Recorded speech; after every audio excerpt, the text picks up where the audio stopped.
What happened to the church being the forerunner in this area and, allowing the world to follow us? What's going on? Why is it that musicians in the church are getting their stuff from the world and not, vice versa? What do you guys think is happening here? How can we get the church back on the forerunning? And I'm not against people in, quote unquote, when I say the world, I'm talking about people who don't know the Lord, who are lost in a system, but yet the Lord loves them. Okay? Mm-hmm. That's what I mean by the world. So that's not a bad word.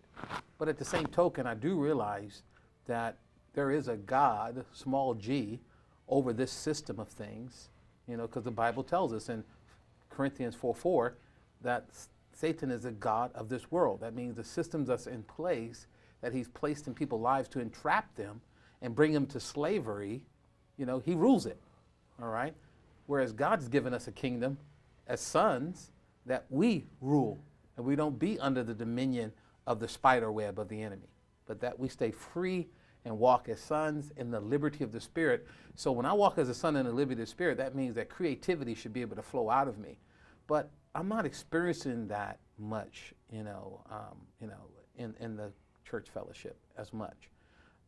Back in the days of Hosanna, Ron Canoli, when they would just on the spot get together all these musicians and they would make a live concert, some unique sounds came out of those things because a lot of it was spontaneous. Not to say that unique sounds have to come out of everything just spontaneous, but I know it helps, Everything's spontaneous at one point. Everything, and then it's just, we say, oh, look at this. That was awesome. And then we duplicate it. So. That's true. That's true. I think it's two things things add to that problem. I believe the first Nick mentioned earlier is that we have a problem compartmentalizing things. And I know in the book of Acts, the Bible states that in him we live, move, and have our being. Mm-hmm. And it's like for some reason, a large majority of the body still compartmentalizes their religious activity to one section and the rest of their life in another section when they're to both be integrated. And so when you have a Christian individual who wants to do music and they end up doing Christian music, the lack of creativity is because they've completely cut off their religious activity from the rest of their life. And God moves in all of our life. God might move when you're sitting at the table eating breakfast. You're not in the middle of some religious activity, but because in our minds, we'll do that, it limits our creativity. Right. It cuts off the amount of ways that the Lord can speak to us artistically doing music. And then the flip side of it that a lot of people don't realize who are not familiar with the music industry is that I've heard that a lot of Christian music sounds the same, and because one of the reasons is because of that is that I know I was naive like that when I first got into music, is that we think that Christians run Christian record labels. I know for some naive reason I just thought that. You think that it's a Christian running in this Christian record label. It's a bunch of Christian artists doing Christian music. There's got to be a Christian running label. But when you find out that 99.999% of Christian music labels are run by people who are not submitted to the Lord, and it's the world inviting us, Christians, to come in and make music about the Lord.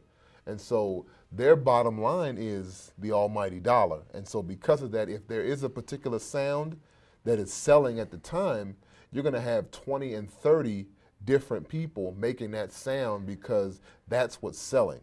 And so if Kirk Franklin's doing something and it's selling like hotcakes, you're going to have 35 different Kirk Franklins come out and put out CDs that's going to sound just like that until Kirk Franklin stops selling.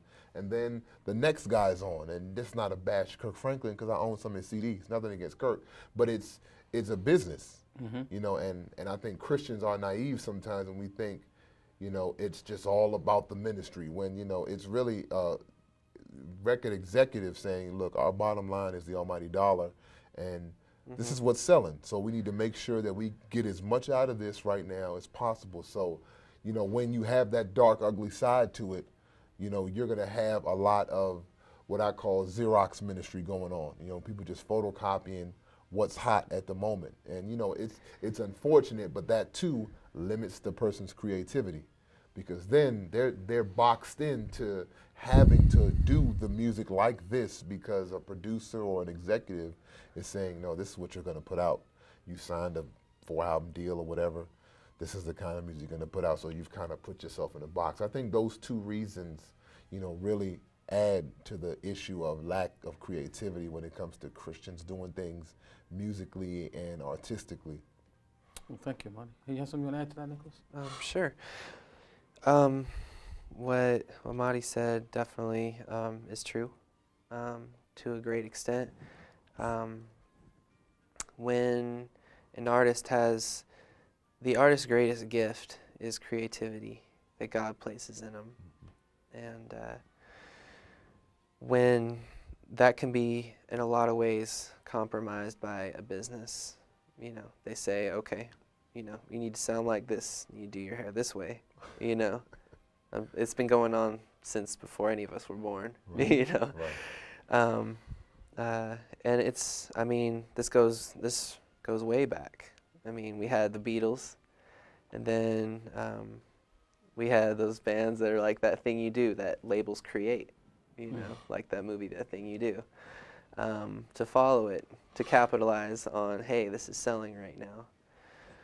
And that's not, while, yes, in the short term, that may, as a business, help somewhat, in the long term, it fails, because what people go out and buy is the new stuff, the stuff they haven't heard before.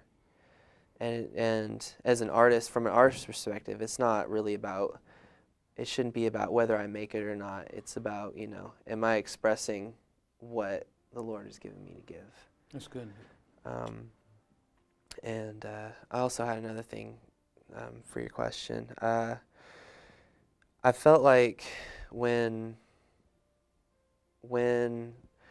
especially I'd like definitely thinking the 60s came about, we had the greatest explosion in music as far as advancement that, and the last, I would say till now, than probably ever. As far as stylistically, we just jumped all over the place. And I felt like what was going on is that the world, though very creative and expressing themselves, a lot of that was done out of, a lot of secular artists say, for example, I'm promoting sex, or, they're promoting money, or, they're promoting drugs, So the wrong motives. Right. And I feel like, as far as how that relates to the church, is yes, that did happen, but I think instead of the church being a light, we clammed up, and we said, okay, this, we see this, and we kind of threw out the baby with the bathwater in a way. We decided to get rid of creativity altogether. Wow. Instead of being a light and using the creativity that God's given all of us, and each of us has it in a different way, and that's what's special. No two snowflakes are alike. And I think as a church we clammed up and said, okay, we're going to strip the walls bare. This is how, we're going to sound. This is our denomination. We play music. We don't. We only play piano,